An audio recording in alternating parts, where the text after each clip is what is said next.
that last line in that song, since you knew that I cared for you, is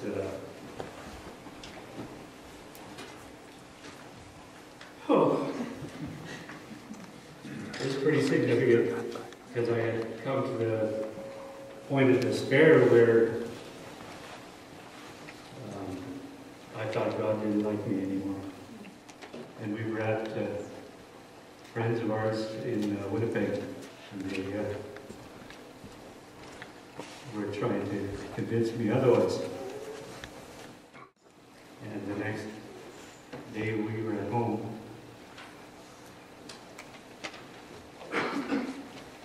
and Valerie knew that she could not handle this by herself anymore.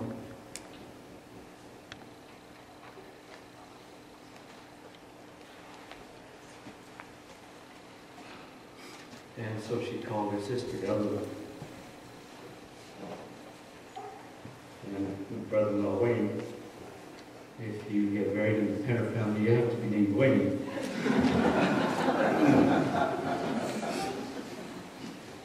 And they came over, and the three of them tried to get me into the vehicle because they knew I needed help.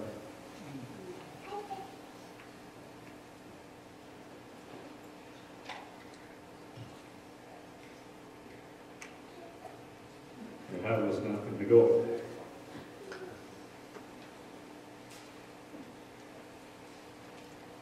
The only reason I got in the car was because I thought Wayne was going to have a heart attack because he was trying to get me in there so hard. So much. But we finally ended up at the hospital in Portage, and then if you are to the point where they're afraid you're going to hurt yourself, you end up going to Wing 13 in the back of an RCMP car. And I ended up in Eden for about 3 or 4 weeks, I can't remember. And that was the first of 2 times. That was the spring of, I don't know what year it was. 2012.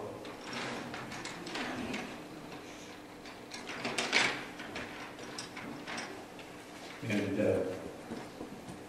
came out of there, and I was doing not too bad, but then I had to go back again in that fall again. And it's a crisis place, and they look after you there. And they put you on all kinds of meds. They give you meds to help you get through the day, and they give you meds to put you to sleep at night, and I think I was on 5 different types of medications. And some are uppers, some are downers, and the thing about the prescription, they all say take them in the morning. Anyway, how does that work? You're supposed to take your pills to get up in the morning and pills to go to sleep at night all at the same time, so your body doesn't know what to do, so it goes sideways.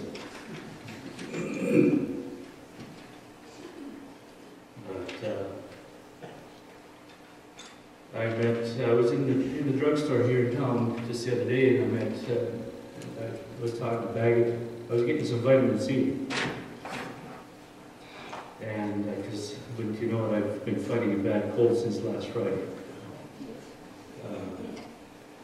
I had this all planned out, you know, how hard I was going to practice to get my voice in shape. Well, at the start, I wasn't really willing to put the work into getting my voice back in shape. And I finally came around to the point where, yeah, I'll try. It helps that the place where I work, they gave me a brand new truck, so it's like a studio in there. It's got a good stereo system.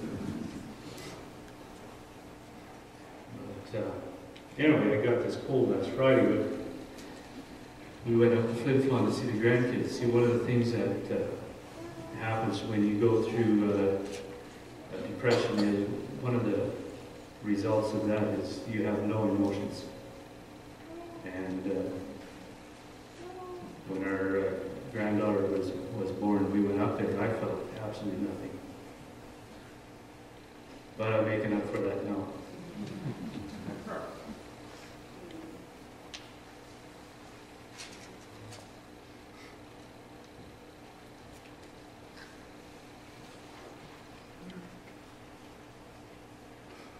And the emotions, they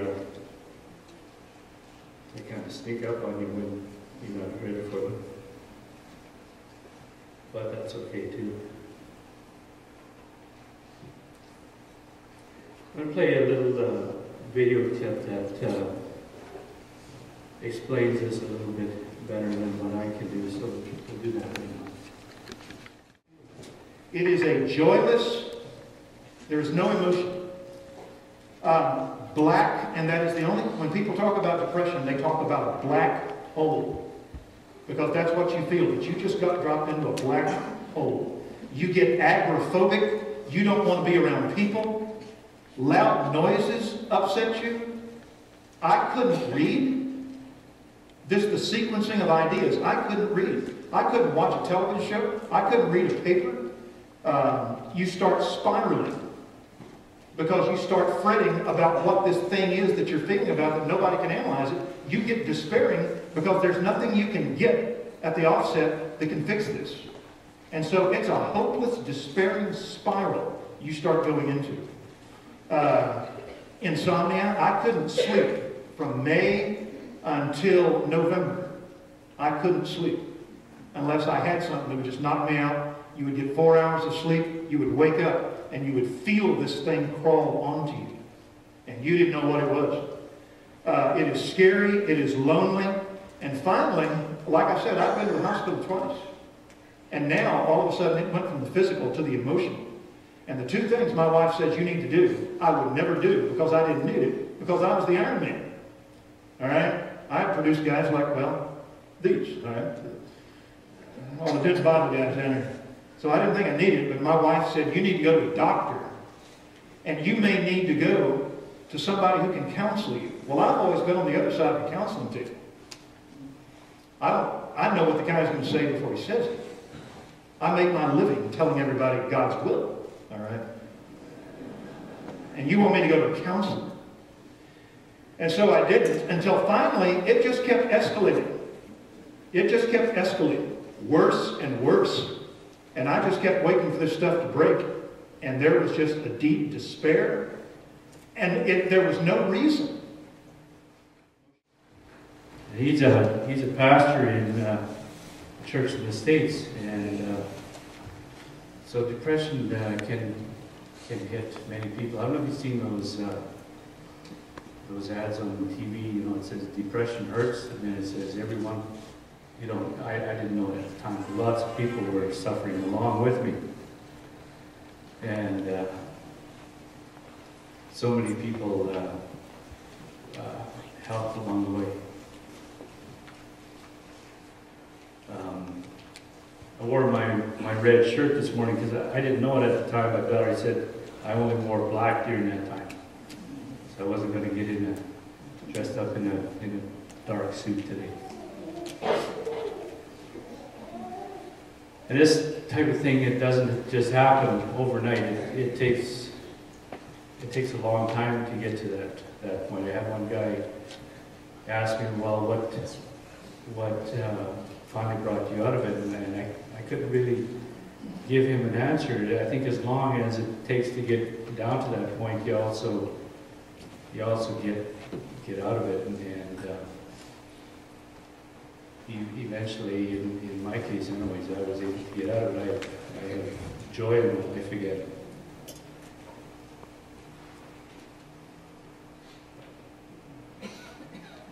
I have a job that I love to go to work. For the longest time, I couldn't work. And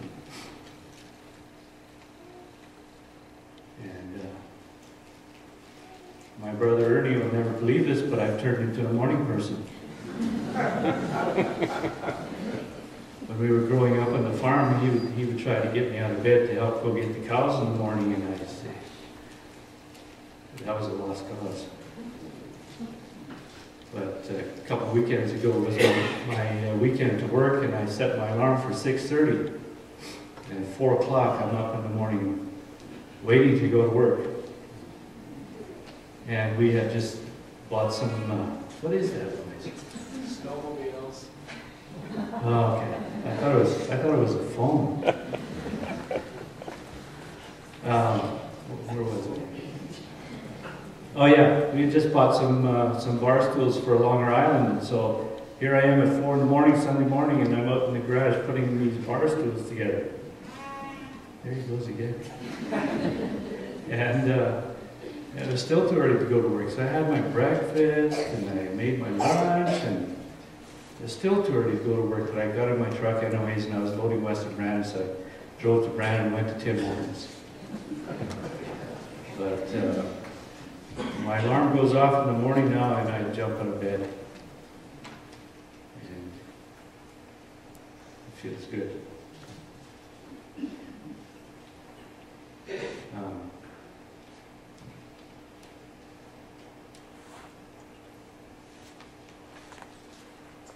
But even as long as, or as short a time as 4 months ago, when I started working for Burbank.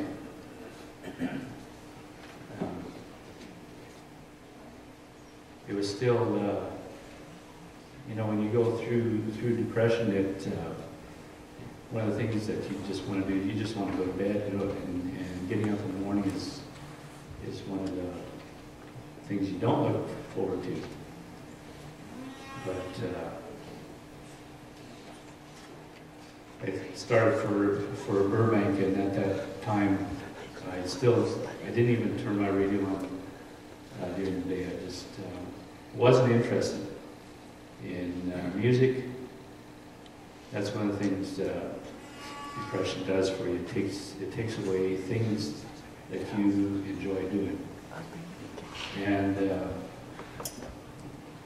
I had physically there were things that I had trouble doing. It affected me physically. I could hardly do things like brush my teeth in the morning or shave. My hands just didn't work. And taking a shower, I take showers now.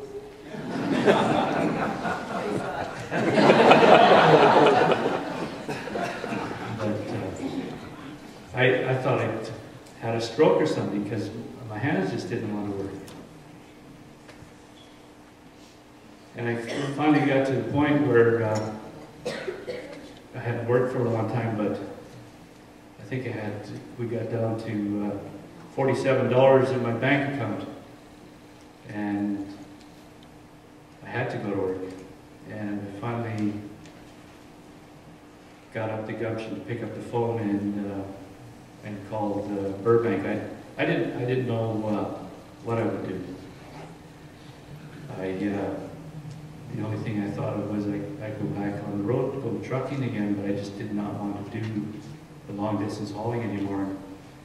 And so I've been seeing a chiropractor in Portage, and he helped me along the way a lot. And it was as a result of seeing him, I finally had the gumption to pick up the phone one day, and I phoned Burbank, and I got on right away. And like I said, when I first started driving for them, I still didn't even turn the radio on.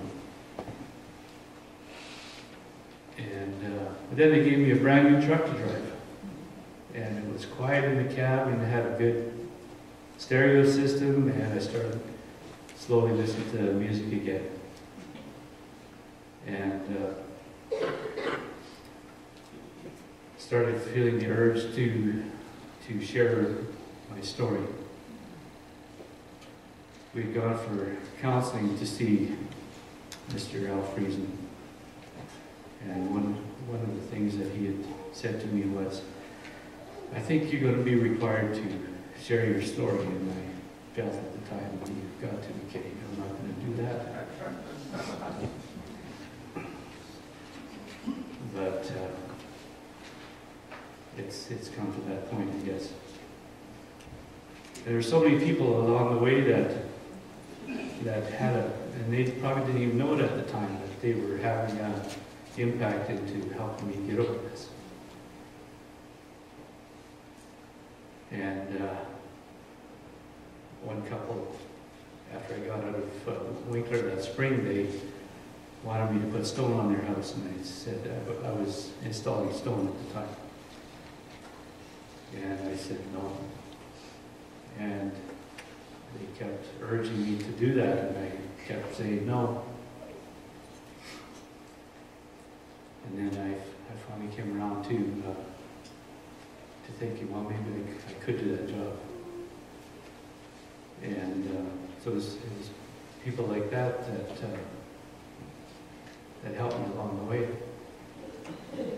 And seeing Al Friesen, I ended up putting a stone on his house. Actually, it was, for compensation for the counseling. No, he sees hundreds of people, maybe even thousands of people, and he doesn't charge a penny.